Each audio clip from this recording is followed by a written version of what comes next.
Welcome to TradeTheMBI.com. This is John. This report is for the 27th of March, and well, just like we talked about, below that 23% line, you would want to still be short. The market was continuing to fade. What we saw, though, was the move of the steel coming above cyan, and early on in the beginning of the day, which was going to be a sign of a little bit of strength. We didn't have the green support of it, nor did we have orange dipping through. However, that was a key technical area, and sure enough, once we got above it, now this all happens very much later in the day, so we'll look at it from the intraday chart because it's quite interesting how it played out, and I think that was powerful that way because it really shows how the intraday moves can really change overall how the daily looks as time goes on. We don't really trade time, but what it did was you had enough of a significant change in what the readings were as the day went along that it really became a significant move. And so you can see that the NASDAQ completely returns the previous move of the decline and moves pretty close to almost eclipsing the other one. Not quite the same movement. We're a little behind again for the S&P on that turnaround, and most of that is because a bit more oversold tech. The euro continues to skyrocket. Some of this is related also to the new futures trading in oil for one. So the petrodollar has sort of been eased off, and there's this bizarre belief that the European Union is going to have better inflation numbers than that. It's just an interesting, but it helps, as long as that euro is skyrocketing, the S&P is going to continue to climb. So it's all you need to know about it per se. And of course, there was a flight away from treasuries by the end of the day, not a significant flight because obviously you have an improved yield. It's just there isn't significant enough inflation to justify it, which anyone who's looking at this chart, this move, and doesn't understand that there will be inflation built into the system down the road is obviously got their blinders on. Now, obviously, it depends on how much labor absorption there is. That's where you get your fastest inflation, but this is going to be rising prices. There's still no way around it. So gold is responding in kind to that very move. Not in a significant way, but certainly being held back far beyond what one would expect. So we turn to the 5K chart, and boy, this is an exciting one. So we ended over here, if we look at the left side of the chart, at the end of the day, and simple signal came in at a really kind of interesting spot, right above the 23% on our Morganacci. Let me go ahead and increase it, and I can just slide it over. No sense in looking at a micro chart of it. There we go. Let's go one more bigger than that. That's it. Perfect. So you can see cyan under red DOC is what? Yeah, that's right. Always a buy, and particularly above the 23%. Now it's interesting because while I say it's always a buy, you can see right here it took some heat as it moved up back to it. So that can happen. Fine, it moved up to the zones, and usually what will happen in this particular case is you'll see the price goes to the 50%, gets above, and starts to come back, and I don't want to give up my profits, and people jump out. Now, there's nothing wrong with that, but what I always suggest is that you then replace, when you have your closed bar here, a new order for a move back to that spot so that you don't get caught away, because that sell is premature in the sense that you still have your cyan under red. So I just want to go over some of these practical understandings of how you can trade some of this in an effective way, because it's easy to look at it and after the fact say, oh yes, that was, but when you're actually involved in it and you see that profit drop away and then even turn to a negative from your entry point, you're like cursing yourself in that. But interestingly enough, even as this was going, the shakeout was continuing to stay above the yellow ABM. So there's not really much of a reason to get out of the situation, which also begs the question of what do I do if I've missed this initial offering point? I like to suggest that anytime you have a rollover in your shakeout and you get a new higher histogram, you have another entry opportunity. So in this particular case, fine, it's high up, and this is where I get into the argument from people who say, but I didn't want to overpay for it. It's like, you're not overpaying for something when it's still a buy, because as you can see, it continued.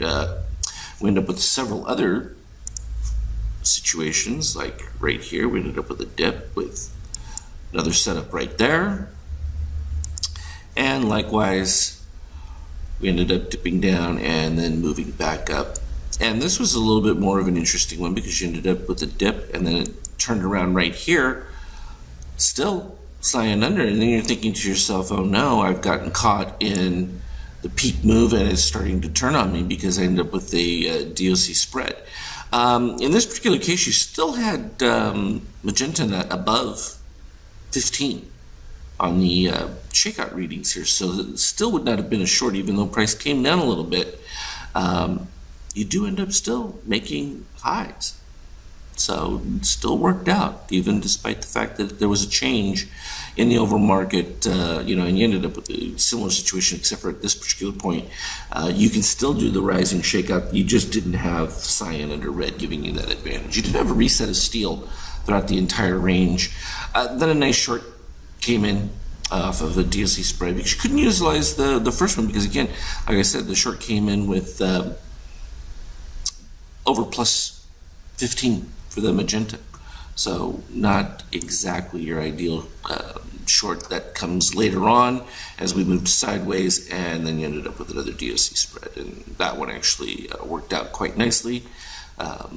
You still had a couple of situations that was a little tough here because there were some reasonable buys. Again, I like seeing my steel coming from underneath, and we know that when this is up here like this, when it fades back down, you can have problems, but you had a correct move of over the 23%, it just wouldn't hold, and then ended up making new lows, did the exact same thing again, and trailed lower off of a couple of little just weak buy setups. But then we get down to this bottom peak here, and we finally had a nice solid move above 23% with rising shakeout above that rose-colored -13 line, and that led to a very awkward and slow rise to the 50%. But what we ended up having was the falling Morganacci up here at the top, and that always draws price to the highs. Now it's just a question of how far will that drop and how fast before the price gets to it. In this particular case, they met somewhere in the middle of it when it was right about here. If we look at the 50% move, was right about there, and it ended up making it a little bit higher, got all the way up to like the 76% by the time the high came down to the low. So met it right there, and at that particular point too, you ended up with rising shakeouts. So this becomes another situation. I'm going to go ahead and get my little arrows right here because, all right, fine. Red moves underneath, cyan moves underneath red right here at the same spot that you ended up with your beginning new histogram rise in the shakeout.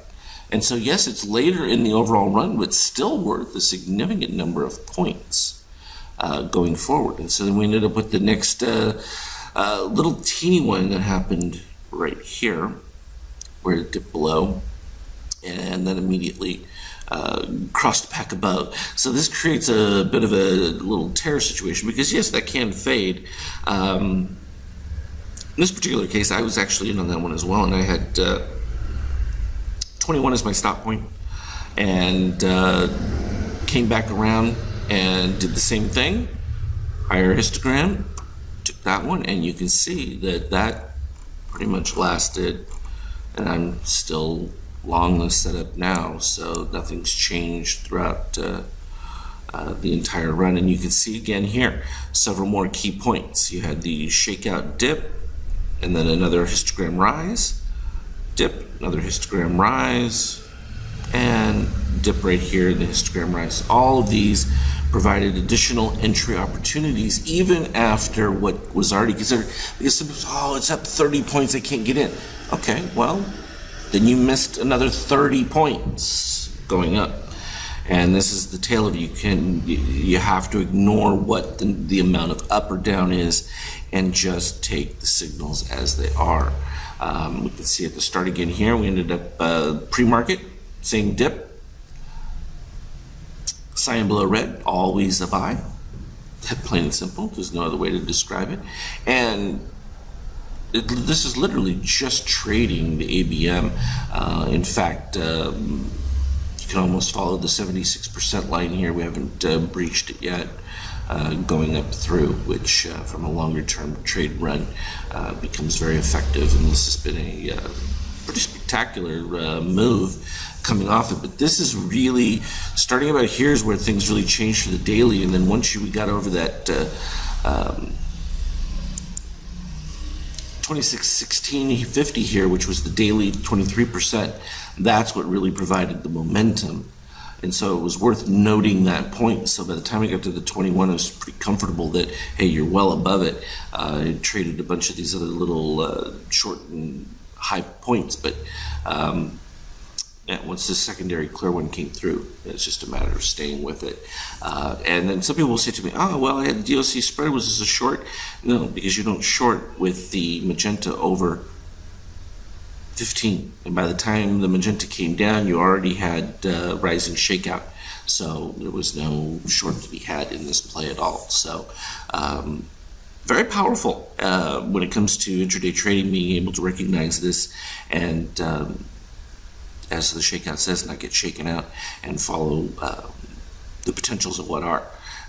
Now, obviously, this is going to increase our ATR, so you have to be prepared for bigger swings. And if you're playing it too tight with the stops that are too tight, the normal bar range is just going to be too much. So you have to be prepared for the added risk volatility that exists with that, and that is just the nature of trading. The market doesn't care if you want a 2-point stop.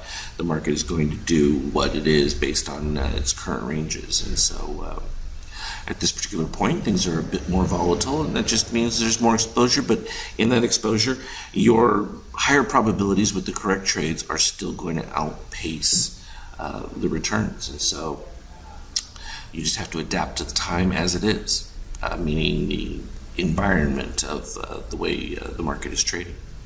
So that's a little bit more in depth on what I look for when it comes to some of these intraday setups. Certainly welcome to hear anyone else's comments on them on our Skype chat. Feel free to ask questions, but this it becomes a powerful way to add to positions and really increase momentum and returns without feeling like you're just stuck in a position. So, as always, though, trade well. We'll talk again later.